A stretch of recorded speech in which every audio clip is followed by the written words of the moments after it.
Welcome back to part two of our holistic wellness series with my dear friend, Emma Bliss. If you haven't listened to part one yet, please hit that pause button and go check out episode 143 first. You do not want to miss it. And part two definitely builds on part one. In part one, Emma shares her truly amazing story on how she got into being a holistic health coach. And spoiler alert, her journey started when she literally got hit by a truck on a solo vacation in Thailand. It's such a testament to the saying, everything happens for a reason, because she truly would not be where she is today if it were not for that truck. We also talked about all the things you can learn about a person just by looking into their eyes, the doctrine of signatures, which both topics completely blew my mind, and Emma shared some easy self-care tips for us busy working moms. To say I learned so much in that hour and a half conversation with Emma is an understatement. As Emma shared yesterday, and we'll talk about more today, a major part of your wellness is what you eat. Being mindful about what you put in your body is so important. And the best way to do that is to actually plan out your meals and be intentional about what you're buying. So, to help you on your wellness journey, I wanted to share my stress free weeknight dinner meal planning guide. It's easy steps, tips, and templates to help you meal plan your week and save time and money while you're at it. So, make sure you check out the show notes for the link and grab your copy today. Are you feeling overwhelmed trying to juggle all the many hats you wear as a working mom? Do you want more quality time with your family without distraction of work, with time alone to take care of yourself and your needs? Welcome to Mom Wife Career Life. I'm Carrie, a wife, mom of three, and a recovering perfectionist. In this podcast, I will teach you how to create balance in your life by implementing healthy habits, organizing your home and your schedule, being intentional with your time and in your relationships, and most importantly, how to start putting your needs first, because no one can pour from an empty cup. Grab that second cup of coffee, or if you're anything like me, your third. It's time to dive into today's episode of Mom Wife Career Life. With me today is my dear friend, Emma Bliss. Emma is a holistic health coach and a Blissciplinarian, guiding women who are ready to level up, reclaim their vitality, and create a life they desire. By optimizing the body through nourishing diet and lifestyle choices, clearing the mind by releasing emotional blocks and creating balanced thoughts and emotions, and igniting the spirit by connecting to passion and purpose, Alma helps her clients create a pathway to vibrant health and fulfillment. Using tools like iridology, sclerology, cleansing, and detox, she taps into the body's natural ability to heal itself, creating the right conditions for thriving. Emma's emotional clearing techniques enable you to shine a light on your darkness and transform your perspectives. Emma's approach isn't just about feeling better, it's about living fully with more energy and bliss. Whether one-on-one or group coaching, she helps women reclaim their vitality, add more years to their lives, and embrace the wisdom of divine nature both within themselves and the universe. Let's jump right back into where we left off yesterday.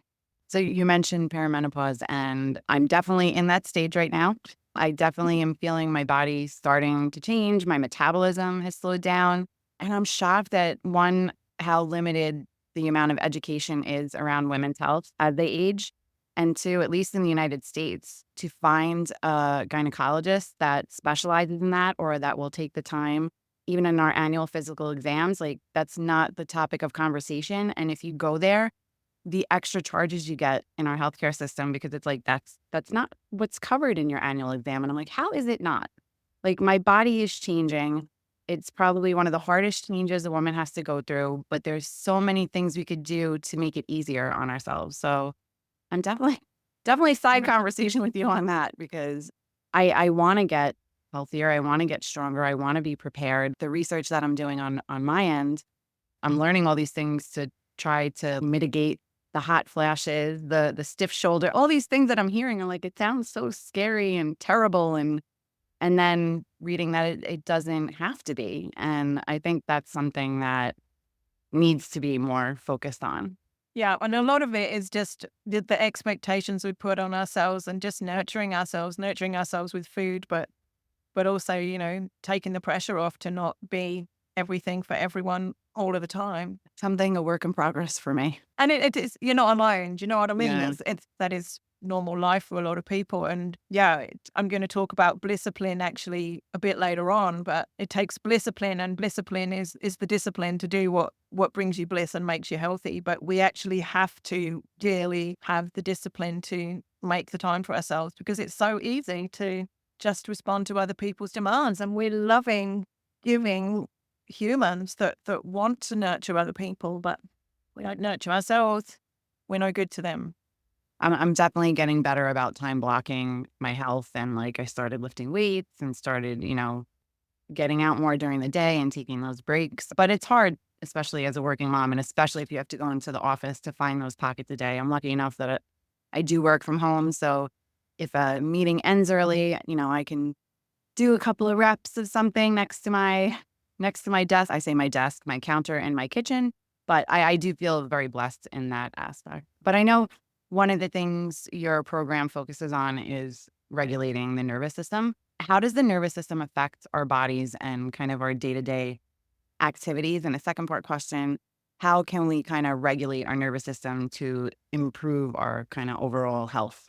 So we can regulate our nervous systems through practices like breathing, mindfulness, regular exercise, proper sleep, balanced nutrition, and connecting with nature, all the kind of things that activate our parasympathetic nervous system, or the rest and digest response. So that reduces stress.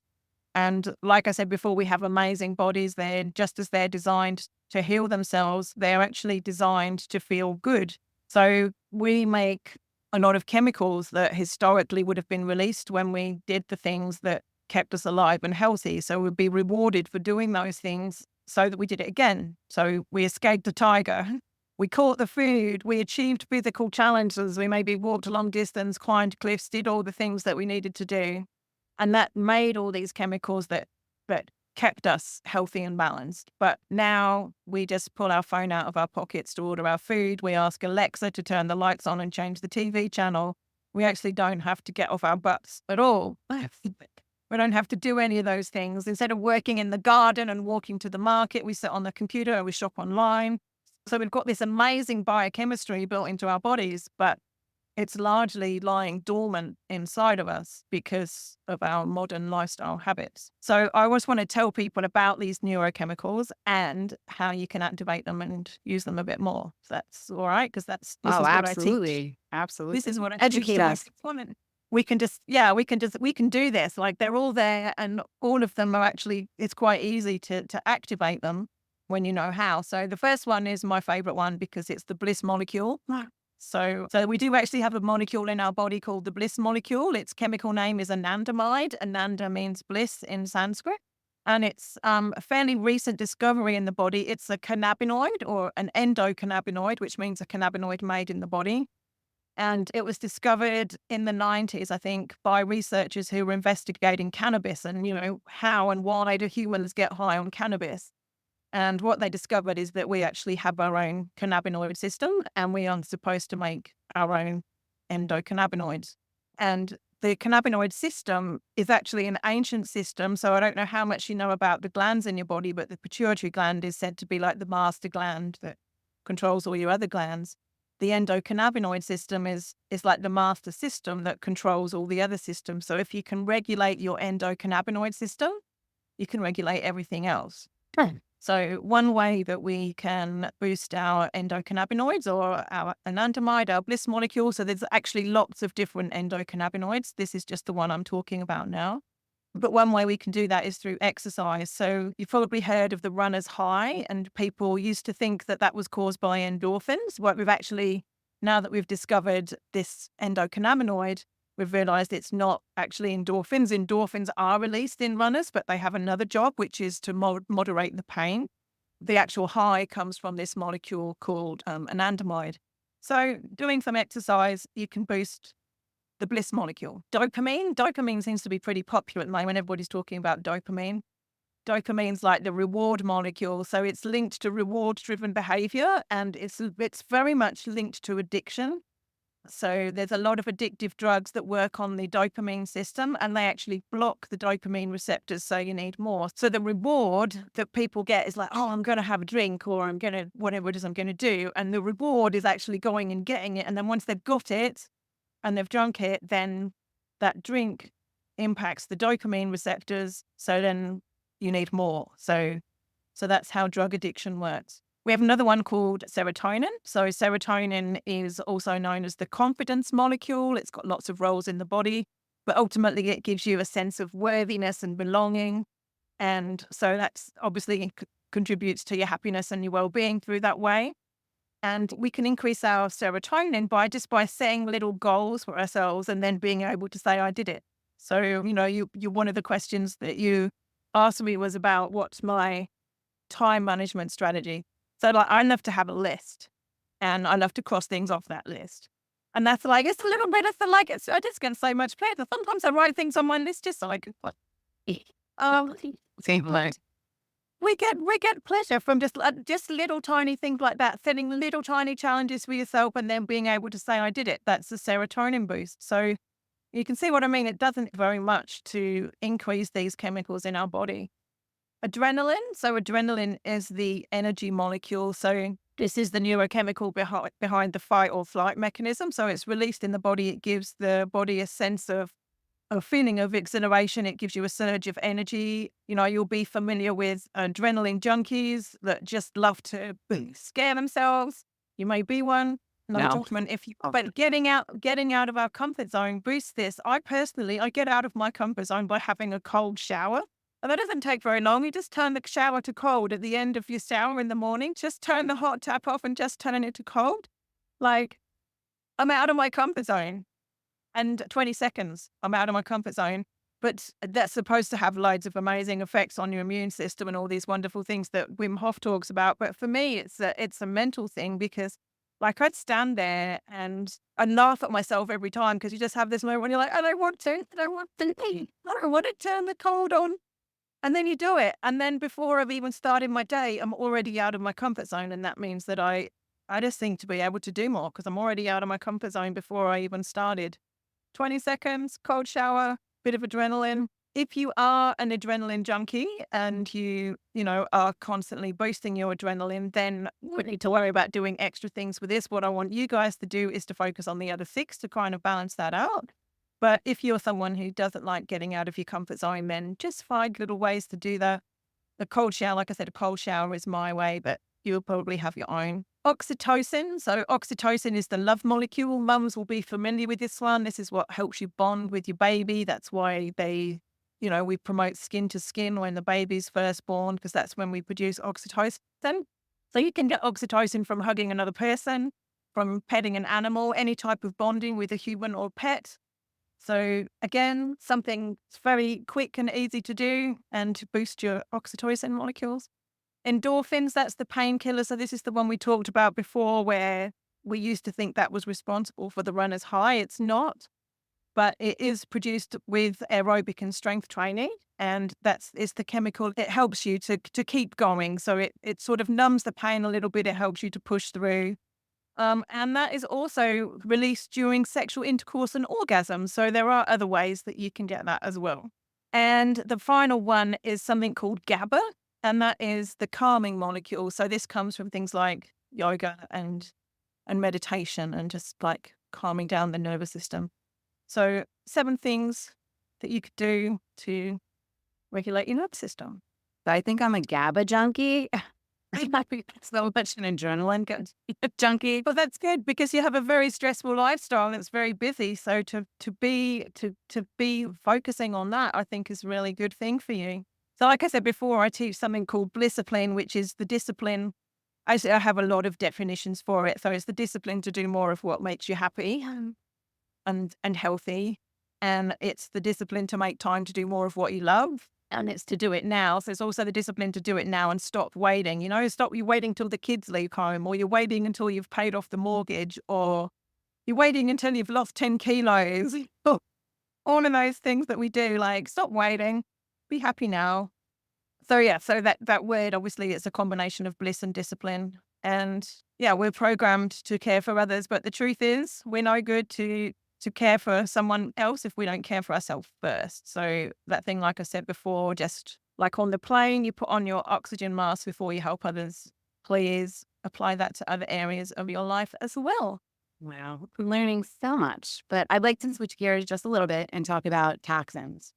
I know your program focuses a lot on our internal organs and kind of getting them back to optimal health. So many of us, especially in the US, are so unaware or just naive to the toxins that are in our food, in our home, and especially in our personal products. Can you share some surprising sources of toxins we might be exposed to daily and kind of what are some easy swap outs? All right, before we go any further, I want to pre-frame this because what I'm about to tell you could shock you, and I don't want to be causing your beautiful mums any more stress. Lingering. Brace yourselves. So this is why I just want to pre-frame it, and I just want to say before I start, take this information instead of being something to stress yourself with, make it something to empower yourself with. So I'm going to tell you about a free tool that you can use to help you to make informed choices and reduce the toxins in your life. And all of us vote with our wallets every time we shop. So people produce things on demand, and if we start demanding cleaner, less toxins in our products, then that's what people are going to start producing. So the more informed we are, the more empowered we all become, and the more positive change we can bring about.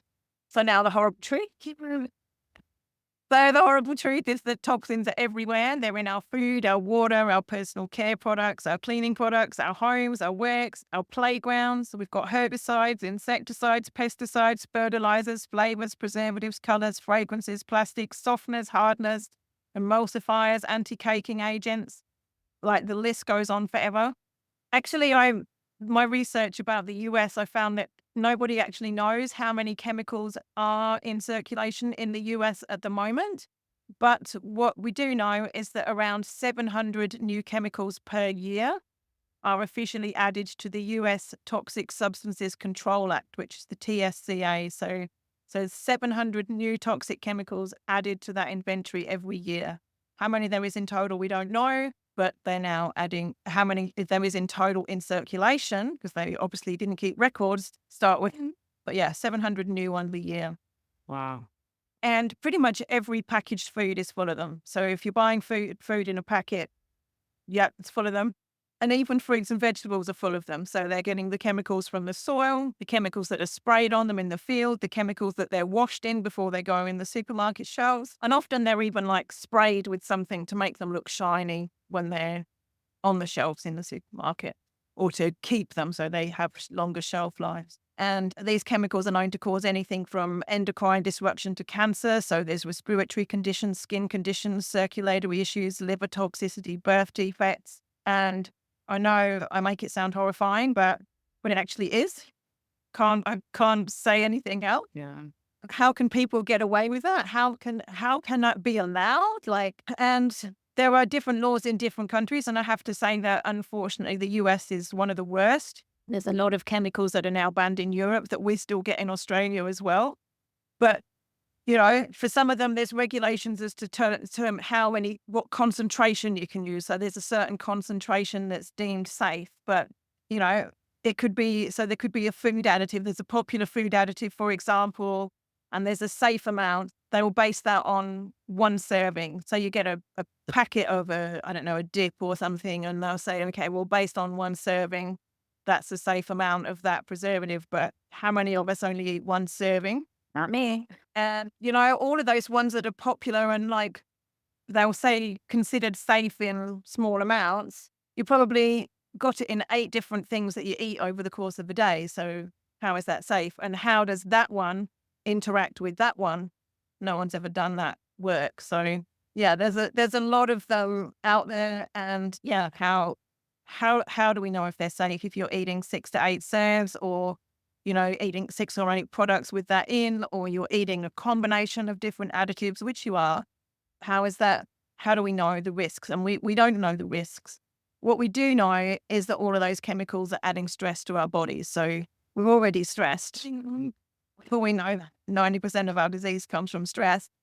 That's mental and emotional stress. And now we're adding physical stress in the form of toxins to our bodies. So our bodies are great at detoxing, though. So people say that all the time. Yes, but our body's been designed to detox, and absolutely it has. However, the total body burden, as it's called, of these toxins is getting greater and greater each year because they're coming at us from more and more areas. And many of them are artificial and man-made. So our body doesn't necessarily even know how to deal with it. Might not have the enzymes to break it down because it's just a foreign chemical. So we keep adding more and more to the body, and the body just can't keep up. So I told you I would give you something so that you can deal with all of this. So there is an app. Now, I'm nothing to do with the company. I'm not on commission or anything, but there is an app called Yucca. It's YUKA. It's available in the US. And it has a free version and a paid version. I've only ever used the free version, and most of my clients only ever use the free version.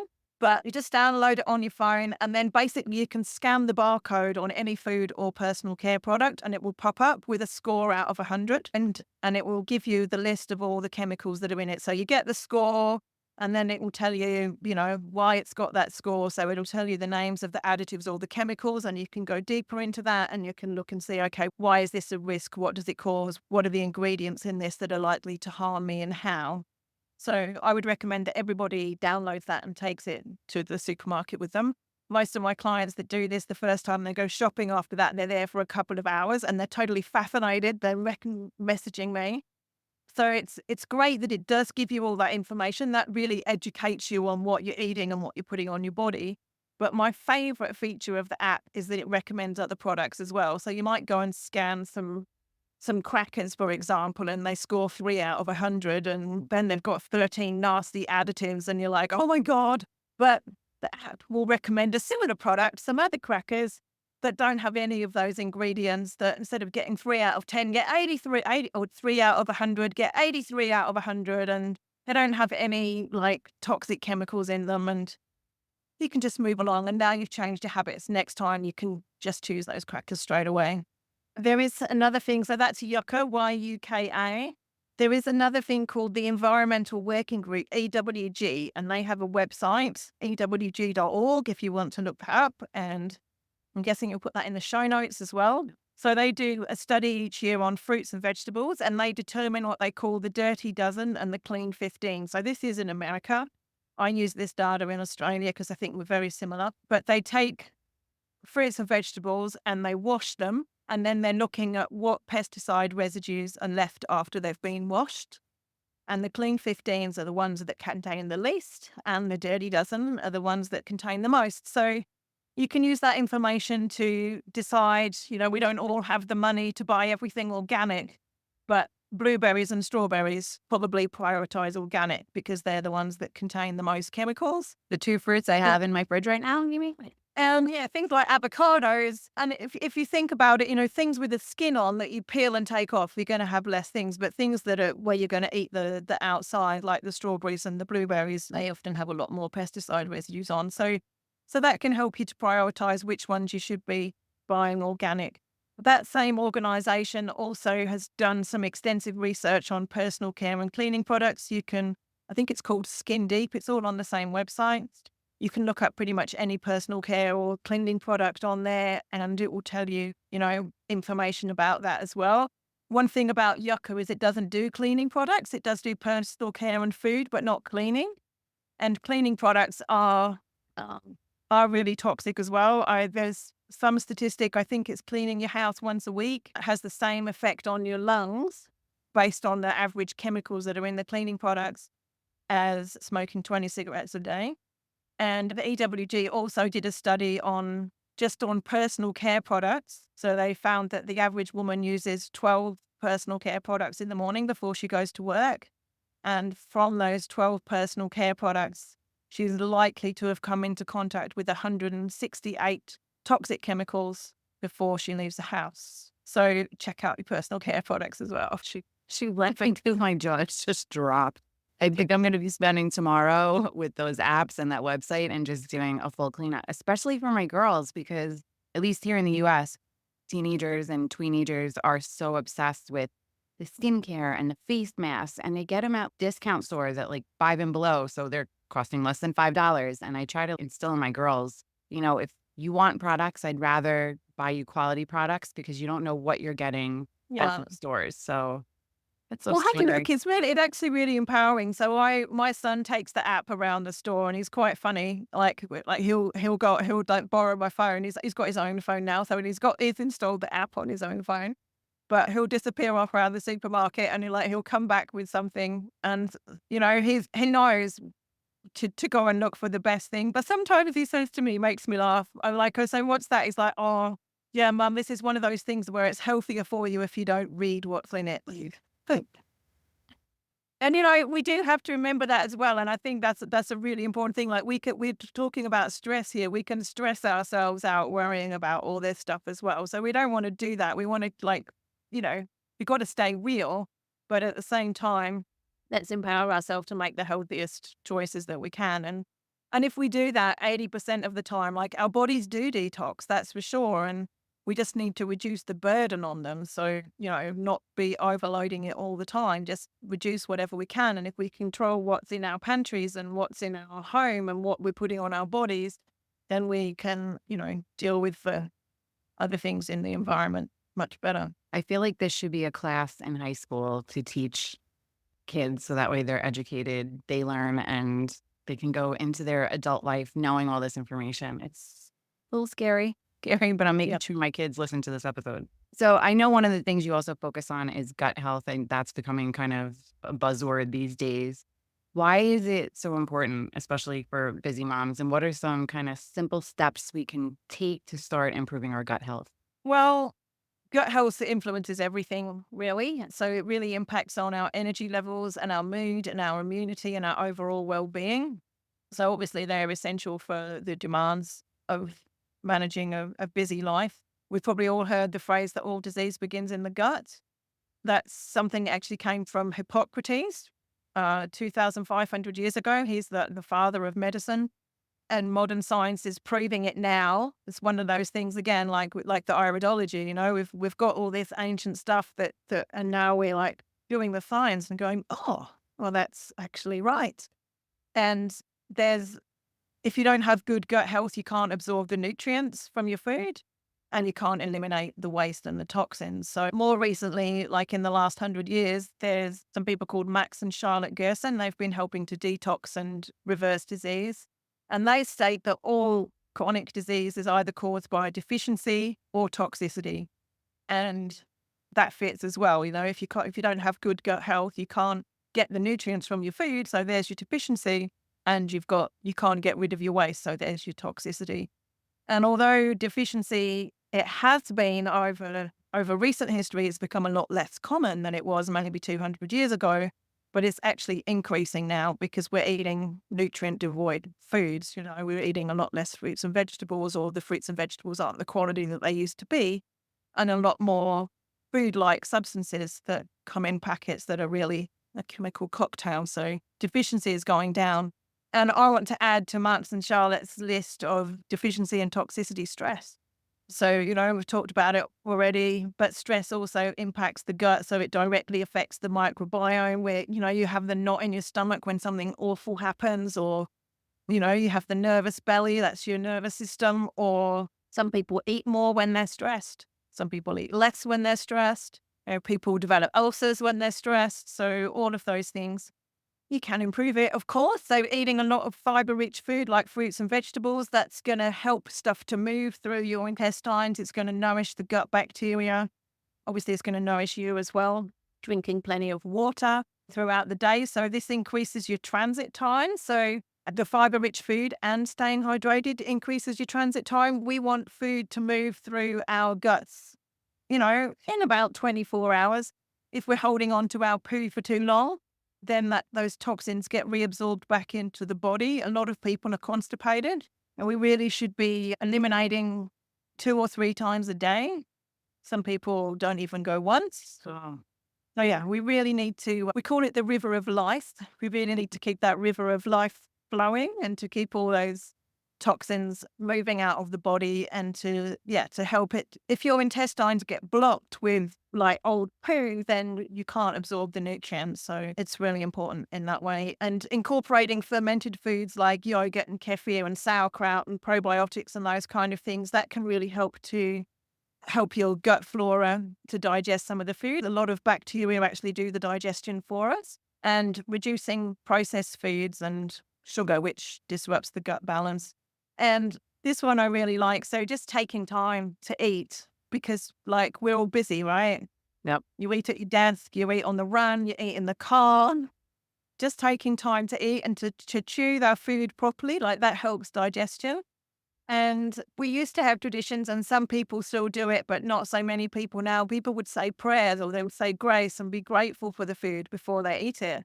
And that, as well as having reminding us that we are grateful for the food, it actually has a really good physiological impact as well, because as we sit there and we smell the food and we wait, that cues our body to start releasing the digestive juices that we need to digest it properly. So just taking a little bit of time to smell your food, be grateful for your food, chew your food, that can really help too. Well, that's one thing our family does. When we have our family meals, we do pray. And now I can share with the kids that it actually has a health benefit. It does definitely have a health benefit.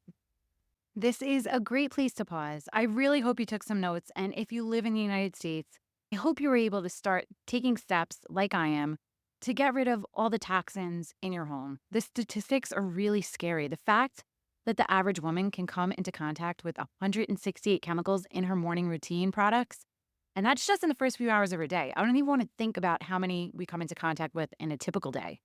Emma shared 2 apps with us that are now on my phone, and I'm putting them on my girl's phone too. I've added them to the show notes.